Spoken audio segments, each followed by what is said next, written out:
Olá, pessoal, tudo bem? Meu nome é Thiago Prux, eu sou um dos sócios aqui da Capitalismo, que é uma empresa de análise e recomendações de investimentos, e hoje vamos fazer mais um vídeo da nossa série Barganhas da Bolsa. Deixo claro o convite para quem não é inscrito se inscrever no canal e para quem gostar do vídeo dar um like, compartilhar e não esqueçam de deixar aqui nos comentários aquelas ações que vocês queiram que nós comentemos no vídeo da semana que vem.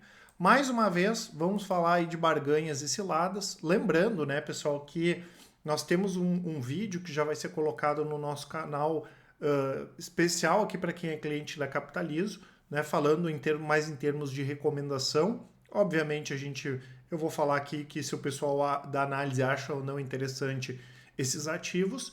E quando a gente fala em cilada, né, pessoal, não tomem pelo lado pejorativo, né, só porque a gente entende que tem ações mais interessantes para investir. A gente respeita quem gosta das empresas, quem trabalha nas empresas e tudo mais, tá? As ações aí mais pedidas por vocês nos últimos dias foram essas 4 ações e sobre elas aqui que nós vamos comentar. A primeira delas, né, pessoal, é a Rumo Logística, né? A Rumo Logística é um ativo que não é muito interessante quando a gente olha em termos de múltiplo, tá? A gente vai olhar múltiplos bastante elevados, né? Até porque o lucro da empresa é pequeno. A gente vê que o yield é pequeno, a empresa recém voltou a pagar dividendos depois de vários anos, o ROI é pequeno também, né? E o que acontece? A Rumo faz parte da holding da Cosan, e a Cosan, quando comprou a Rumo, ela ainda tinha aqueles ativos da América Latina Logística, que foi uma empresa que quase quebrou, né? Talvez a reestruturação da Rumo tenha sido uma das melhores, né? Mas também uma das mais trabalhosas feitas nos últimos anos. Então não dá para a gente considerar múltiplos, né? Porque a empresa recém passou aí por esse período de reestruturação. É um mercado bem interessante, é um mercado que, apesar de ser muito intensivo de capital e tem muito investimento para ser feito, nós não temos concorrência, né? A gente tem, com as maiores empresas de logística ferroviária, nós temos a Vale, né? Mas aí que não compete aqui com a Rumo, e temos a própria Rumo, tá? Que pega toda essa questão do crescimento do agronegócio, né? Pega todo aquele corredor, desde dos Mato Grossos, né? E vai até o litoral ali para exportação, né? Então é bem interessante nesse sentido, porque a Rumo aproveita, né, todo esse crescimento do agronegócio. Tem outras questões também, mas principalmente do agronegócio. E a gente percebe ano após ano, né, que cada vez mais nós temos o volume, né, no que é transportado, ele vem aumentando, né? Inclusive, no último relatório operacional, considerando de maio, a gente já viu um belo volume aqui do transporte de soja aumentando, né? A ação deu uma caída nos últimos dias, porque nós tivemos alguns bancos de investimento rebaixando a Rumo, né, em questões mais ligadas ao curto prazo do que efetivamente ligadas aos fundamentos da empresa e de longo prazo. Tá? A gente considera, sim, a Rumo uma barganha. Não é um ativo tão óbvio assim, por causa dessas questões que eu comentei, mas é sim uma barganha, tá? A Klabin, tá, pessoal, a mesma coisa do que eu comentei com a Rumo. Não é interessante a gente olhar os múltiplos. Mesmo o múltiplo da Klabin aqui, o PL, o preço-lucro, sendo baixo. Por quê? Porque a Klabin tem receita em real, receita em dólar, tem hedge, dívida em real, dívida em dólar. E o que faz, pessoal? Isso deixa o balanço muito sujo, né? Porque tem muitas questões que não têm efeito caixa, mas têm efeito contábil. E às vezes o PL dela vai lá para o chão e às vezes o PL dela sobe bastante, justamente em função dessa questão desses efeitos, né, desse balanço um pouco mais sujo, como a gente costuma dizer. O que a gente tem que olhar no caso da Klabin? Operacionalmente, né? A empresa operacionalmente ela está crescendo, é o objetivo, né? A gente entende que esse segmento aqui tem um potencial muito grande, apesar de no curto prazo a celulose está caindo. Suzano já fez 2 aumentos, né, para os clientes asiáticos, um em maio, agora o outro em junho, essa semana, e mostra, né, que a gente pode ter uma retomada aí dos preços da celulose, o que acaba sendo positivo. Lembrando que as empresas brasileiras são aquelas que têm o menor custo de produção. Quando a gente fala de commodities, o que importa é o custo de produção, tá? Então isso é bem importante. Apesar da Klabin ser uma empresa focada em crescimento, aumentar a receita, porque ela não tem problema de venda, o que ela produzir ela vai conseguir vender, ela ainda assim é uma boa pagadora de dividendos. Lembrando que a Klabin ela paga dividendos em relação à geração de caixa medida pelo EBITDA, não é pelo lucro líquido, tá? É um pouquinho diferente, né?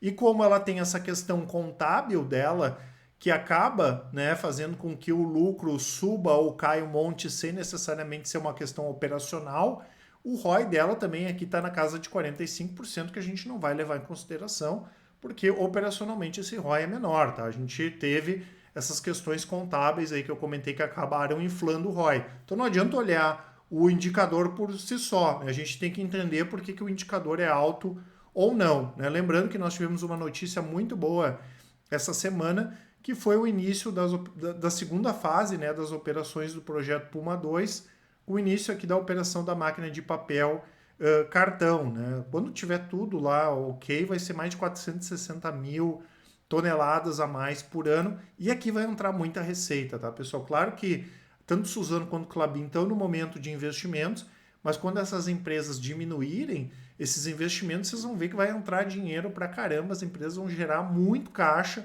e também vão pagar bons dividendos. Antes, pessoal, de eu comentar aqui da B3, eu só quero deixar 2 presentes para vocês. O primeiro, para quem não baixou o melhor small cap da B3, e também para quem quiser aproveitar, promoção válida até o dia 20, né, assinar a Capitalizo aí com 40% de desconto, né, a gente vai fazer aqueles descontos regressivos até o final do mês. Aproveitem, né, depois eu vou falar um pouco mais a respeito das nossas recomendações. Voltando aqui para as ações, né, pessoal, nós temos B3, tá? A B3, o que acontece em termos operacionais? A B3 ainda tem uma dependência muito grande da Bolsa. Então, quando a gente tem um cenário de juros mais altos, inflação mais elevada e Bolsa não subindo, é normal operacionalmente a empresa ter problemas, ter menos investidores ou ter um crescimento menor de investidores, que foi o que aconteceu especialmente do ano passado para cá, tá? A empresa é muito boa, né? Em termos, ela tem uma boa barreira de entrada, até porque mesmo que a gente tenha um concorrente, em algum momento nós teremos um concorrente, esse concorrente vai precisar da estrutura da B3, né? A gente não gosta muito da parte de tarifas da B3, porque eles vêm baixando as tarifas, e é bom quando a gente é sócio de uma empresa que consegue aumentar preço e não diminuir, tá? A não ser que ela consiga compensar com outras receitas, que a B3 vem fazendo, mas num ritmo que poderia ser um pouco mais acelerado.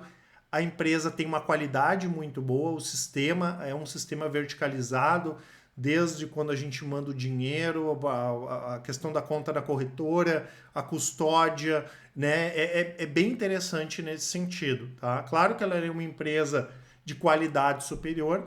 Se a gente for olhar os múltiplos, historicamente os múltiplos da B3 são altos, né?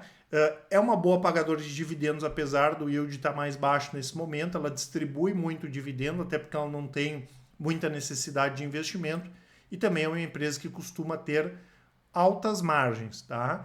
O que nos incomoda na B3 é em relação à questão dos passivos. A B3 tem muito passivo, né, desde a época de Plano Real, quando liberou lá em 99, né, tirou aquela indexação que tinha do dólar, né, tem várias questões bem antigas que deixam um passivo muito grande. A gente está falando 30, 40, 50 bilhões de passivo. Claro que isso pode demorar um ano para ser resolvido, pode demorar 100, pode demorar 10, a gente sabe como funcionam as coisas no Brasil, mas isso nos deixa bastante incomodados, né? Longe de ser uma cilada, mas a gente entende, né, que o investidor de B3 teria que olhar com bastante cuidado essa questão dos passivos, e a gente vê pouca gente comentando a respeito disso. E temos aqui, pessoal, a MRV, né? A MRV é uma das maiores construtoras hoje do país, né? As duas maiores que a gente tem, MRV e Cyrela. Em termos de qualidade, a Cyrela é superior. A MRV vem investindo fora do Brasil também, o que é uma questão bastante diferenciada, né? Podendo estar no mercado americano. E nos últimos 3 trimestres, a MRV vem surpreendendo de maneira negativa, porque o problema da construção, né, pessoal, não é vender, tá? A gente sabe que existe um déficit histórico habitacional do país, as empresas não têm problema em venda, elas têm problema em ganhar dinheiro. Porque imagina quem está construindo uma casa e não fez o orçamento direito e o preço do material subiu. Eu vendi lá, construí, nem comecei a construir a casa, mas eu já vendi ela por 500 mil. E eu não garanti ainda o preço desse material e o vergalhão subiu, o cimento subiu, o meu custo sobe também, mas eu já vendi o imóvel, né? E às vezes, mesmo que eu não tenha vendido, eu não vou conseguir repassar todo esse preço, tá? Então essa é a grande questão e nós tivemos alguns problemas de aumento de custos aqui no caso da MRV, tivemos 3 trimestres muito fracos, não só com essa parte de custos, mas operacionalmente também, com o VGV, as vendas, enfim, crescendo menos do que o esperado, diferente do que aconteceu nos primeiros 2 meses do segundo trimestre de 2023, onde nós tivemos um aumento do ticket médio, tivemos um aumento das vendas também, né? E o volume como um todo, o lançamento, tudo aumentou agora, o que foi bastante interessante, tá? E claro que se a gente estiver finalmente num ciclo de que daqui a pouco os juros possam começar a cair, isso é interessante para as empresas de construção e é interessante também para a MRV, tá? Apesar desses problemas, a gente já tinha comentado no ano passado que era para olhar com cuidado a questão da MRV. Hoje ela vai estar com os indicadores aqui, com ROI negativo, com PL negativo, porque ela deu prejuízo, né? Tem um dividend yield ali de 3,3. Lembrando que nos bons momentos as empresas entregam tudo, essas de construção, elas entregam crescimento, entregam dividendos, né? Mas é o tipo de ativo que a gente tem que saber o momento de compra e o momento de venda, mesmo que seja uma carteira de longo prazo.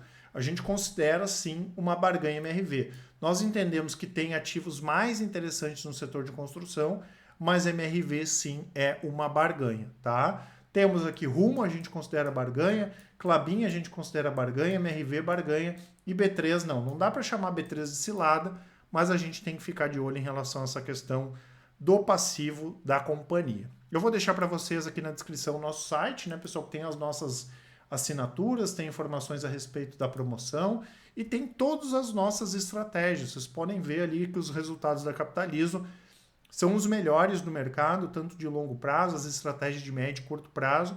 E para entender cada uma delas é só clicar no link. Quero ver a carteira de Micro e Small Caps, que é uma carteira de longo prazo, vai ter o vídeo, os resultados. E claro, qualquer dúvida que vocês tiverem, né, tem alguma coisa que vocês não entenderam, né, ou querem saber mais, o e-mail contato@capitalismo.com.br. Quem preferir pode nos chamar no WhatsApp.